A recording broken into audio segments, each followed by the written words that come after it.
Hey guys, another interesting game here. So I chose to look first at this invasion point right down here. So for most of this game, Black had a very solid lead after capturing all these cutting stones at the top. So Black was in a pretty good position, so White had to do something and tried this invasion here at K3. So how should Black have handled this invasion? So in the game, Black played this clamp, and White descended, Black descended, and White ended up totally separating Black like this, totally separating Black into two groups and turning at the top. And so White was able to get a very good result from this invasion. So what should Black have done instead of this clamp? Well, first of all, at this point, instead of descending, Black could have tried playing something on the outside and getting a looser attack on White instead of playing this descent at J2. But I think from the first instance, instead of this clamp, Black should have thought about this Hane over the top. This is just, I think, a more intuitive, simpler move. Just trying to press White down here. And so if White just were to try to live this way, Black can connect here, and then just double Hane. And this seems like this should just be a fine result for Black. Even if White does somehow, just capture the stone to live down here, Black would be very happy to then start attacking this group at the top, just as long as, or I guess actually maybe Haneing here first, just as long as this group can still survive. And as we'll see later in the game, there is actually some Aji with this clamp right here. So we'll take a look at that later in the game. So let's take a look and see how this happened. So let's go back here. So we had a pretty standard beginning, Joseki-wise. We played this double Hane over the corner. So White probed here with G2, and Black jumped, which is fine for both sides. And White chose, of course, White could choose to follow up here and see how Black will react, but White chose to play elsewhere, which is fine. Then we had a similar sequence here, except that White chose to capture this stone in the corner. So I don't think this capture is so good. I think White should just respond by just expanding out here, and this is totally even for both sides. If White does choose to take the corner, Black should give one more stone in order to get these forcing moves on the outside, and then just Atari here at N17. And I think this looks very good for Black to me. Black just has a very thick outside, and White is stuck in the corner. But White ended up with slightly better shape than that variation, although pretty similar, and Black did still get this move on the outside, so I'd say this was a good result for Black. Black could consider playing down here in the lower right. The reason just being that this 3-3 point is just so open to invasion since Black has strength on both sides. So this might be a good time to just lock it down a bit, something like that. Okay, White kicked and pincered, and Black tried this cap here. So I think this is certainly possible. I would have thought more about jumping out like this. If White fixes, maybe now you can try some kind of capping move, since there's an extra helping stone here. And if White just jumps out, then Black can get some compensation in the corner, maybe something like this. So I think Black could consider playing this way. Yeah, so this Kama is a good move of sort of trying to separate Black and poking out here.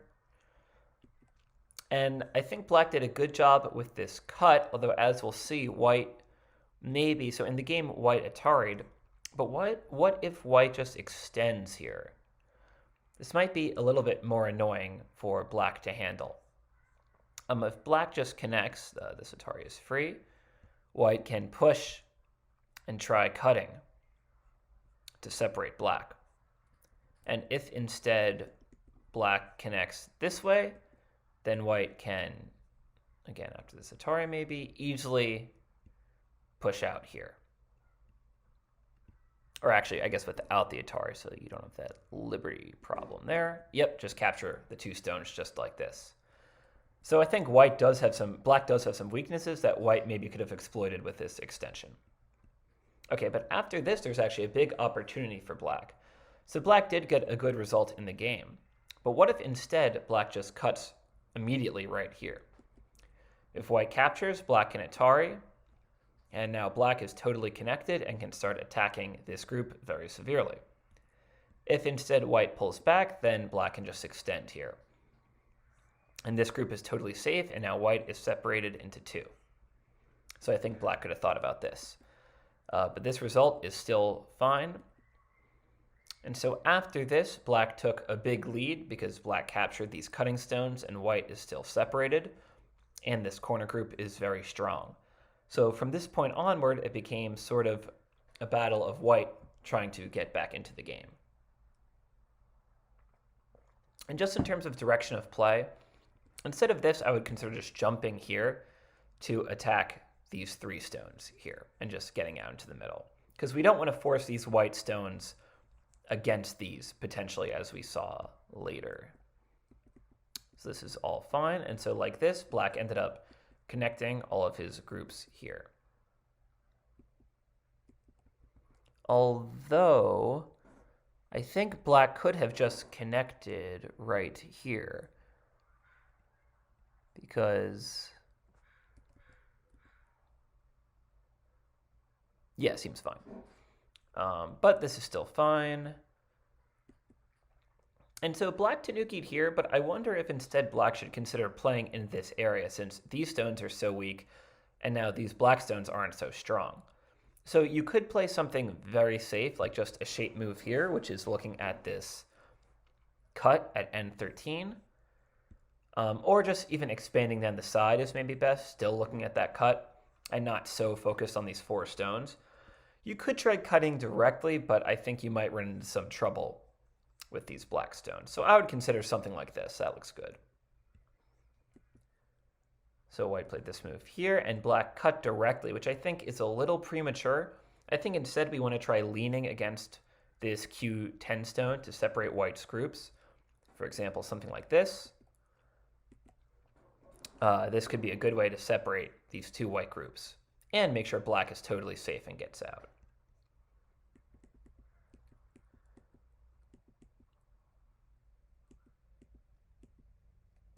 So this is still okay. So black sacrificed these four stones, but ended up with a very thick wall on the outside. So this is still, I think, very good for black. White played here. I think this is a bit of an overplay because black played a very good move to keep white separated. So maybe instead white could try playing here, something like that. And if black invades, then this invasion will be more manageable for white than the one in the game. And of course, the corner is still open. And white could even just jump into the corner. So this is a good move for black. I think it's better shape just to block directly, as opposed to what happened in the game where white poked through at Q3. This is just the more standard move in this shape. Yeah, and this cut was interesting. At first, I was thinking it was an overplay, but actually I think it's reasonable. So I think instead of strengthening white, black should just extend here. Looks like the group should be fine.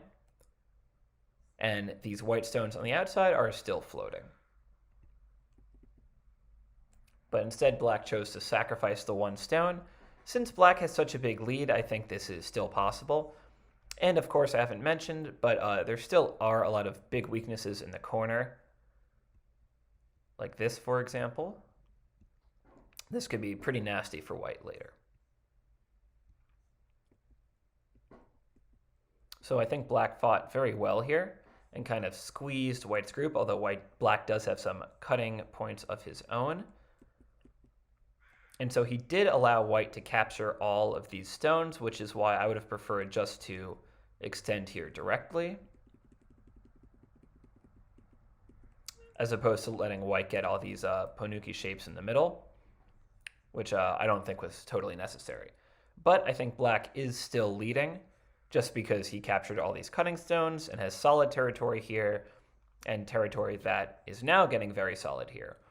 Although I would consider playing a little higher, just because, like this, these stones are all kind of low. So maybe pushing a little bit up here would be good.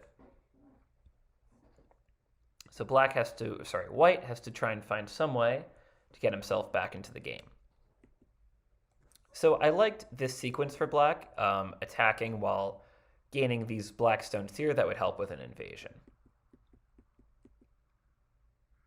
So this all looks good. I wonder if instead black should have maybe played like one more move here, just one forcing move. Black played here, which was totally fine. I think black could also consider a sequence like this to maybe separate white a little bit more forcefully, but this is fine too. And so like this, black did a lot of damage to white's territory. Okay, so now we're back at the point that I was talking about at the beginning of this lecture. And just to reiterate, I think black should just Hane on top. This strength will help black attack these white stones, and white will only be able to make very tiny life. And white really doesn't have that many points because, as I was saying, either black's going to just totally take the corner, or if white resists, black is going to do a lot of damage here. Maybe something like this. So this seems like actually white does not have that much territory. But white did a very good job of separating black here and attacking. And so even here, once white probably, I think, should have just extended, because once white descends, what if black instead plays on top? I think this would be fine for black, so black could still keep white contained on the second line. But unfortunately, after this descent for black, white played a good move and just totally poked out and totally separated black. And suddenly, black has these two groups to look after, even though black was pretty strong in this area before. So black could try just getting a free move here like that and attacking more loosely, like I was saying in the beginning. But instead, black descended here, so that makes this left group totally safe. But white separated, black descended. And this turn is a very strong move for white. This really puts this black group under attack. So in the game, this black group ended up dying, which was the end of the game for black. But actually, I don't think it was totally over yet. I think there were ways that black could have lived here. So let's take a look. So I think it's better shape for black just to play right here. Just more conducive to making eye shape. And white played an excellent move here at N2. That's like the key shape move that just wrecks black's eye shape. So in the game, black cut here, but I think that's a bit of an overplay.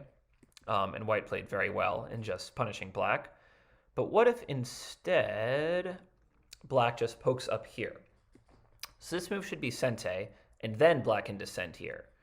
So it looks like black only has one eye, because white can take away black's second one here. But what about this descent at Q1?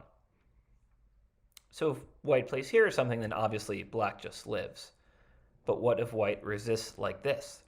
So as we'll see, once black has this Q1 stone, this is actually a big threat against the corner.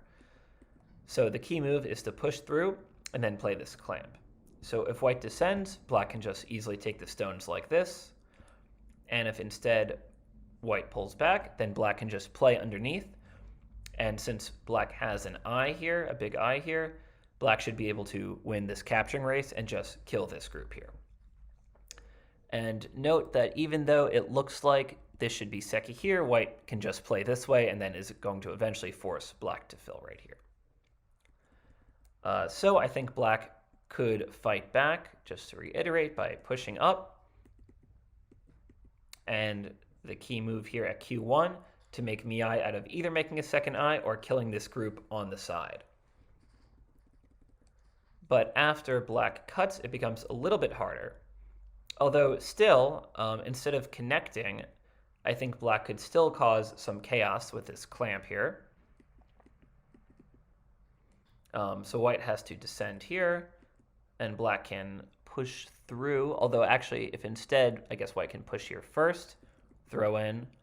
And this could probably be black's best chance at the moment. But the problem is that now black has no eyes in the center, since white played this N2 stone. So white took this stone on the outside, captured, and then at this point, no one played here for a while, but I think black could still start a Ko here, still with this push and clamp, even though black doesn't have this Q1 stone.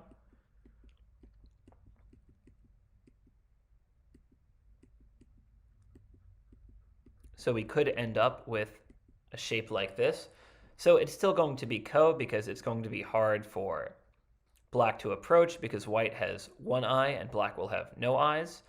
And white can basically just take this ko and sente. So it's basically like it's sort of like this shape. But I think this would be black's last chance. So there was still, even without q1, some aji here in the corner. But once way later in the game, I think black just haned here and white lived, and then the aji was gone. So just to go over some of the key points in this game. So the first big fight that happened here was black played very well with his push and cut and ended up capturing all of white's cutting stones like this. And so black had a very big lead. I'd say certainly up through this point, black might have lost a little bit, where white played a nice aggressive move at q6. I think white did a good job of getting himself back in this game, even after coming from behind. So black then attacked in sente, and white realized he had to invade to cause some trouble, and black was not able to handle this invasion without being separated into two groups, and so white was able to win this game. Oh yeah, and then the one other thing was that I don't think white should have captured this one stone here in the upper right. So it can be hard to hold on to a lead in Go, although I thought black did a pretty good job until this invasion. And I think as for white, white could have avoided this situation up top by, instead of Ataring, by just extending here to keep his stones connected. Although after this, things became difficult. So that's about it for this review. I hope this was helpful, and please let me know if you have any questions.